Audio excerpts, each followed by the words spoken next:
भारत बनने वाला है इस्लामिक राष्ट्र। ये हम नहीं, सरकार के दस्तावेज कह रहे हैं। ध्रुव राठी का एजेंडा हुआ फेल। सरकारी आंकड़े साबित कर रहे हैं कि भारत जल्द ही इस्लामिक राष्ट्र बन सकता है। लेकिन कैसे? जिस देश में मुस्लिम अल्पसंख्यक है, वो देश इस्लामिक राष्ट्र कैसे बन सकता है? आज का वीडियो देखकर आपकी भी आंखें खुली रह जाएंगी और आप जान जाएंगे कि क्यों सभी साधु महात्मा कह रहे हैं कि हिंदू खतरे में है। तो सच जानने के लिए वीडियो को अंत तक जरूर देखिए और वीडियो को लाइक और चैनल को सब्सक्राइब जरूर कर दीजिए। दोस्तों, ध्रुव राठी का हर वीडियो आजकल वायरल हो रहा है। वो अपने हर वीडियो में किसी न किसी ऐसे टॉपिक को उठाते हैं जिससे पूरे देश में टहलका मच जाता है। वो अपने हर वीडियो में मुस्लिम समर्थन करते नजर आते हैं और सरकार को मुस्लिम विरोधी साबित करने पर तुले रहते हैं। लेकिन अगर बात आंकड़ों की जाए तो पूरा एजेंडा ही साफ हो जाता है, क्योंकि सरकारी डाटा के अनुसार देश में मुस्लिम आबादी तेजी से ग्रो कर रही है। सब वैसे ही चलता रहा तो वो दिन दूर नहीं जब भारत मुस्लिम देश बन जाएगा और इस देश में सनातन ध्वज का पतन हो जाएगा। और यह कोई हवा में की जा रही बात नहीं है, बल्कि हाई पावर कमेटी द्वारा इकोनॉमिस्ट श्रमिका रवि, अब्राहिम जोज और अपूर्व कुमार ने जो रिपोर्ट पीएम नरेंद्र मोदी को सबमिट की है, उसमें यह बात साफ शब्दों में कही गई है कि भारत में मेजॉरिटी हिंदुओं की जनसंख्या घट रही है। 50 के दशक से लेकर सन 2001 तक मुस्लिमों की जनसंख्या में तेजी से ग्रोथ देखी गई है, जो कि 100% के आसपास है। और इस हिसाब से देश को मुस्लिम बहुल देश बनने में ज्यादा समय नहीं लगेगा। अब आप कहेंगे कि यह कैसे मुमकिन है? अभी भी देश में केवल 20 करोड़ मुस्लिम है, जबकि हिंदुओं की आबादी उनसे कई गुना ज्यादा है।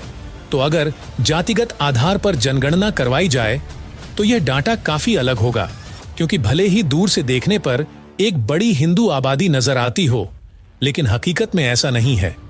आप ट्राइबल एरियाज में चले जाइए, वहां की आबादी भले ही हिंदुओं में गिनी जाती हो, लेकिन वहां ईसाई मिशनरी के प्रभाव की वजह से एक विशाल आबादी ईसाई धर्म अपना चुकी है। और कुछ सालों बाद इस्लाम के प्रभाव में आकर यह लोग पक्का इस्लाम धर्म अपना लेंगे। ऐसे में हिंदू अपने आप माइनॉरिटी में चले जाएंगे। आज हिंदू कई हिस्सों में बंट चुका है। कोई राम को पूजता है तो कोई कृष्ण को, लेकिन राष्ट्र को पूजने वाला कोई नहीं है। हालांकि भारत में जो मुस्लिम है वो कहीं ना कहीं सनातनी मुस्लिम है, क्योंकि उनके पूर्वज हिंदू थे और वो सब कन्वर्टेड मुस्लिम है। और वो दूसरे अरब मुस्लिमों से अलग है। एक बार जब किसी ने सद्दाम हुसैन से पूछा था कि क्या जिन्ना भारत का बंटवारा करके जो किया वो ठीक था, तो उसने जवाब दिया कि बिल्कुल नहीं। अगर जिन्ना ने ऐसा नहीं किया होता तो भारत अभी तक मुस्लिम देश बन चुका होता। आप खुद ही हिसाब लगा लीजिए कि पाकिस्तान में 23 करोड़ मुस्लिम है, भारत में 20 करोड़ और बांग्लादेश में 16 करोड़ मुस्लिम है और अफगानिस्तान में 5 करोड़ मुस्लिम है। अब इन्हें जोड़कर देखिए, आपकी आंखें खुद ब खुद खुली रह जाएंगी। यह जनसंख्या 60 करोड़ से ऊपर हो जाती है।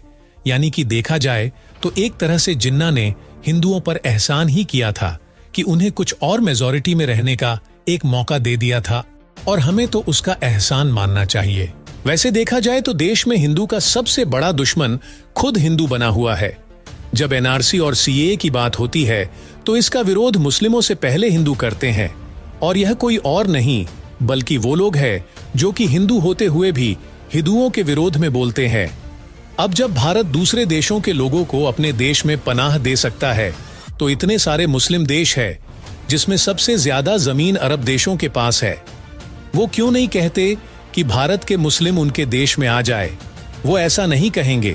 जानते हैं क्यों? क्योंकि वो कन्वर्टेड मुस्लिमों को अपना नहीं मानते। वो कहते हैं कि कन्वर्टेड मुस्लिम प्योर मुस्लिम नहीं होते, और यह देश अक्सर इस तरह की अफवाह भी फैलाते हैं कि भारत में मुस्लिम सुखी नहीं है। लेकिन सच यह है कि पूरी दुनिया में अगर मुस्लिम सबसे ज्यादा सुखी है तो वो भारत में ही है। यहाँ आज हमारे देश के हिंदू नौजवान ये रोना रोते रहते हैं कि उनके पास रोजगार नहीं है, वहीं मुस्लिम हर सेक्टर में छोटे छोटे काम में लगे हुए हैं। अब उनके हर घर में 5 से 10 लोग होते हैं, और अगर घर का हर सदस्य 15,000 भी कमाता है तो उनकी आमदनी 50,000 से ऊपर हो जाती है। तो खुश कौन हुआ? बेरोजगारी का रोना रोने वाला हिंदू या मुस्लिम, हम मुस्लिमों को पंचर जोड़ता देखकर उन्हें पंचर पुत्र तो कह देते हैं, लेकिन कभी सोचा है कि वो पंचर जोड़कर भी ऐसी में बैठे कई युवाओं से ज्यादा कमाई कर रहा होता है। अच्छा, ऐसा नहीं है कि सिर्फ भारत में हिंदू माइनॉरिटी में आ रहे हैं, नेपाल में भी हिंदुओं की जनसंख्या तेजी से कम हो रही है, वहीं म्यांमार में भी बुद्ध माइनॉरिटी में जा रहे हैं, लेकिन सभी देशों में मुस्लिम आबादी तेजी से बढ़ रही है, क्योंकि आज हमारे हिंदू अपने धर्म के प्रचार के लिए क्या कर रहे हैं? कुछ भी नहीं। सभी मंदिरों में पंडित ऐसी लगे केबिन में बैठते हैं और भोग और प्रसाद और दान में आई सामग्री से ऐश करते हैं, लेकिन वही ईसाई मिशनरी वाले धूप में निकलकर लोगों को अपने धर्म के बारे में बताते हैं, उन्हें अपने धर्म में आने के लिए प्रलोभन देते हैं। हम यहाँ भगवान राम और श्री कृष्ण के मंदिर के लिए केस लड़ते हैं, तब कहीं जाकर हमें भीख में हमारी ही जमीन मिलती है। लेकिन वही सऊदी में नई वर्टिकल सिटी के निर्माण के टाइम कई मस्जिदों को तोड़ दिया गया, कई लोगों को मरवा दिया गया, लेकिन वहां किसी ने इसका विरोध नहीं किया। यानी कि साफ है कि देश में हिंदुओं में ही एकता नहीं है।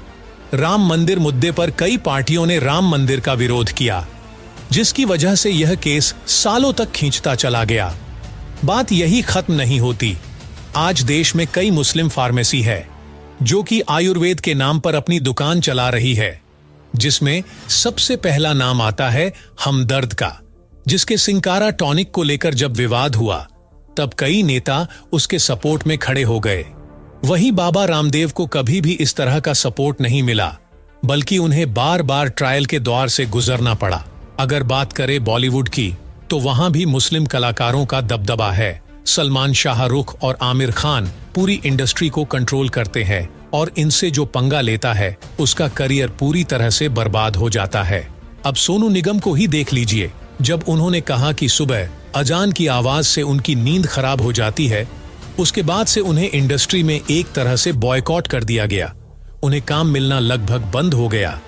इसी तरह जब करिश्मा कपूर गोविंदा के साथ खूब काम कर रही थी, तब उनकी जोड़ी को तोड़ने के लिए आमिर खान के साथ उनकी फिल्म राजा हिंदुस्तानी बनाई गई, जिसके बाद गोविंदा का करियर लगभग खत्म हो गया। इतना ही नहीं, विवेक ओबेरॉय भी इसका उदाहरण है, जिन्होंने सलमान खान से पंगा लिया, उसके बाद से ही वो पर्दे से गायब हो गए। दोस्तों, कहा जाता है कि जब भी धर्म संकट में आता है तब कोई अवतार जन्म लेता है, लेकिन यह कलयुग है। इस युग में कोई अवतार जन्म नहीं लेगा, हमें खुद ही अपने लिए कदम उठाने होंगे, तभी हिंदू राष्ट्र का सपना पूरा होगा, वरना वो दिन दूर नहीं जब भारत मुस्लिम राष्ट्र बन जाएगा।